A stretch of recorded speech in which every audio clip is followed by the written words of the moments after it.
kita berkaca pada dolar indeks ketika rupiah kita di 16.600, dolar indeks itu sebenarnya di 104. Jadi tidak terlalu signifikan juga kenaikannya begitu. Dan memang di saat itu juga kita tahu ada periode pembayaran dividen. Apakah menurut Bapak ini menjadi salah satu faktor juga yang memberatkan laju rupiah? Ya, sebenarnya pembayaran dividen nanti nih setelah Lebaran ya terutama. Mungkin minggu ketiga sampai akhir sampai Mei juga ya akan ada repatriasi lah dana keluar. Ya, of course it will create pressure. Belum lagi nanti pembelian minyak ya, kita kan masih import. So yes, of course ada pressure tersebut. Tapi kemarin melemah memang ada kaitannya dengan yang tadi kita bahas di sesi pertama.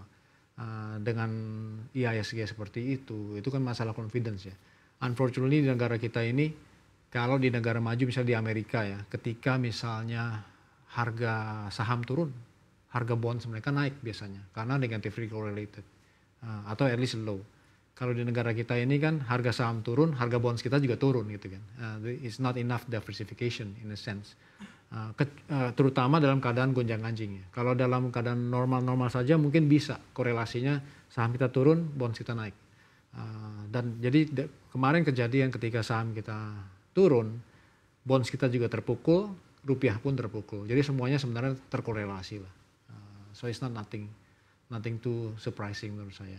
Memang Anda benar bahwa unfortunately dolar indeks sebenarnya melemah ya. Jadi kita boleh dibilang rupiah itu melemah sendirian dibandingkan dengan mata-mata uang yang lain.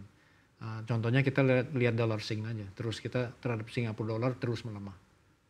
Baik, apakah ini artinya ada potensi setelah libur Idul Fitri ini rupiah akan tergerus lebih dalam lagi? Bisa saja, tapi at the same time bisa saja karena tadi saya katakan mungkin ada repatriasi setelah dividend payment. But don't forget bahwa itu semua terkait sentimen juga. Jadi kalau misalnya IHSG kita bisa terus nih improve, price actionnya bisa lebih baik, tidak menutup kemungkinan rupiah akan balik lagi, dolar rupiah turun lagi ya. Baik, tapi sekuat apa IHSG bisa mendukung pergerakan rupiah? Apalagi tadi juga Bapak sampaikan juga memang dolar indeks itu masih di 104 begitu kan. Tapi kalau ternyata dolar indeks nanti menguat dan belum lagi juga kemungkinan Amerika Serikat resesi ini juga katanya semakin besar, akan kemana level rupiah kita? Ya rupiah sih banyak sekali mungkin kalau teman-teman retail kan takut ya, rupiah takut ke 17.000 dan sebagainya. Balik lagi saya katakan, don't focus too much on psychological level karena memang lumrah menurut saya rupiah kita harus melemah over time gitu ya. Yang penting itu adalah pergerakan short term ya. Jangan misalnya tiba-tiba rupiah melemah ke 18.000 ke 19.000. Ada apa nih? Itu kan mengatakan bahwa something is wrong fundamentally. Tapi selama pelemahannya itu terukur, menurut saya it's nothing wrong with that.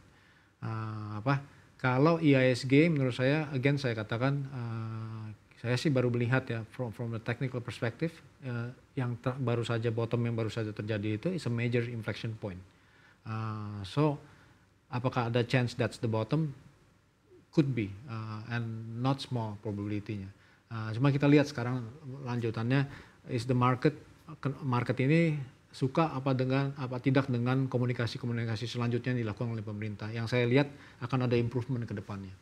Baik, akan ada improvement dari dalam negeri. Tapi kalau dari global sendiri, menurut Bapak resesi Amerika Serikat itu seperti apa sih kemungkinannya? Apalagi kita sudah mendengar isu resesi ini. Ini kan sebenarnya bertahun-tahun begitu, meskipun akhirnya tidak terjadi dan ternyata pertumbuhan ekonomi di Amerika Serikat masih cukup kuat. Ya, I think resesi di Amerika, US as a big country ya. Sebenarnya it's their own doing. Kalau Trump terlalu agresif, saya pernah katakan tarif terlalu tinggi akan menimbulkan inflasi barang yang tinggi. Kalau immigration policy-nya terlalu agresif akan menimbulkan wage pressure, wage inflation. Jadi kalau inflasinya melonjak terus kemudian itu men-trigger pelemahan juga, terjadilah stagflasi di US. Meskipun US ya as a country very diversified loh. US itu dia ekspor kemana-mana juga, terus domestik ekonominya so strong. Sebenarnya mirip-mirip Indonesia construction-nya. Jadi dalam hal ini kalau saya lihat Amerika untuk resesi cukup sulit. Namun kalau memang mereka ada perlambatan, sebenarnya itu boleh kita lihat dari sisi lain. Selama ini, if you look at it, banyak sekali uang itu mengalir keluar dari emerging market, termasuk dari negara kita kan. Now kalau Amerika ada pelemahan, maybe, dan by the way itu semua keluar mengalir ke Amerika kan. Maybe kalau ada pelemahan di mereka, maybe it's good. Then people start to thinking that maybe they'll need to look at some other countries for growth kan, untuk for the money to be working. Jadi mungkin saja Indonesia jadi akan, oh oke, Indonesia not too bad, atau China misalnya, karena lawannya perang dagang ini kan dengan China yang terutama ya. So maybe nanti ada mendiversifikasi flow keluar dari Amerika ke negara yang lain. Baik, kita menunggu seperti apa data inflasi PCE Amerika Serikat yang akan keluar hari Jumat besok waktu Amerika, tapi kita sudah di dalam libur Idul Fitri begitu ya hingga 11 hari ke depan. Tapi menurut Bapak apakah ini juga akan mempengaruhi ketika nanti perdagangan dibuka setelah libur Idul Fitri? Ya bisa saja karena kita liburnya lama ya. Dan lagi juga ada deadline ya untuk I think early April kan ada deadline di mana dengan Kanada, Meksiko itu apa yang ya itu to be seen nanti. Ya unfortunately memang market kita tidak ada, karena libur kita tidak bisa bereaksi ya. So kita harus pasrah dengan nanti selanjutnya seperti apa setelah libur Lebaran. Apa yang kira-kira kita akan hadapi setelah libur Lebaran ini? Ya itu salah satu risiko adalah apa yang terjadi setelah early April, Trump dengan partner-partner dagang Amerika yang lainnya. Tapi saya harus katakan the interesting thing about being in a market that's oversold. Menurut saya Indonesia marketnya oversold ya.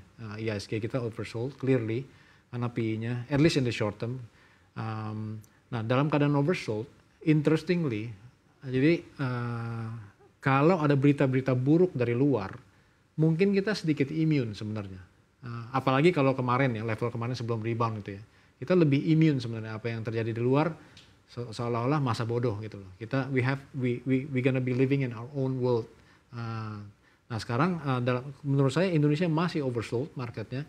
Jadi harusnya kita lebih immune sedikit terhadap berita-berita perang dagang yang memanas dan sebagainya. Kalau kita naik lagi sekitar 10% dari sekarang, mungkin kita akan terkorelasi lagi dengan pasar-pasar global lainnya.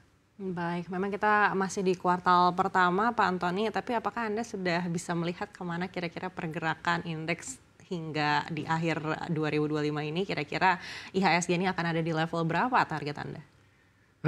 2025 is very difficult. Actually kita sebenarnya terima kasih we are quite bullish untuk pasar saham kita tahun ini ya. Turns out that in the short term we are wrong actually, right? Tapi that's okay. Menurut saya tetap kita belum berubah karena kita merasa Indonesia di pemerintahan Pak Prabowo ini intinya kita mau menaikkan growth kita. So we believe in his program sebenarnya. Tinggal eksekusinya seperti apa. Kalau negara kita di tengah-tengah global ini mungkin perlambatan ya ekonominya, terutama di Amerika, kalau negara kita bisa menampilkan suatu growth yang masih positif, I think it's good for the market. Ujung-ujungnya kan juga kalau growth-nya jalan, ekonominya jalan, bagus buat pasar saham kita. Jadi kalau kita stay konstruktif untuk IHSG, ditanya level 7.500, 7.800 cukup jauh di atas, but it's possible menurut kita.